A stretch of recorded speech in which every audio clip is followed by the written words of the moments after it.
Let me take you through the dumbbell shoulder rack squat. This is a great leg exercise, really targeting your quads. So to set up for this, you're going to have your feet in a strong squat stance. So for me, that means quite wide, outside of shoulder width, with my toes flared out slightly. For you, it might be a more narrower stance. Now, you're going to clean the weight onto your shoulders, and I like to place the dumbbells on my shoulders, but also pulling behind, because that's going to help me.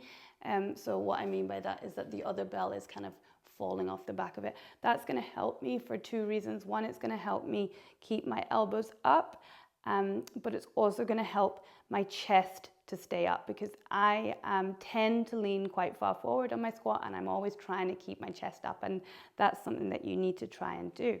So whenever you're initiating the squat, you're going to send your hips back, and you're going to lower yourself into your squat, making sure your chest is as high as possible, and you're going to lower down until your legs are parallel with the floor, and then you are going to push through your feet up.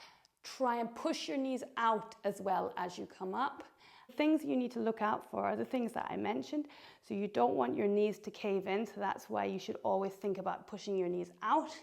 The other thing is, if you're like me and you tend to lean forward, you need to fight against that. Okay, let me show you my squat. It's not the greatest squat. I do try and improve it. But as I go down, I'm trying my best to keep my chest up as much as possible. Normally, I tend to fall forward, and that's what you're trying to avoid here. So that is the dumbbell shoulder rack squat.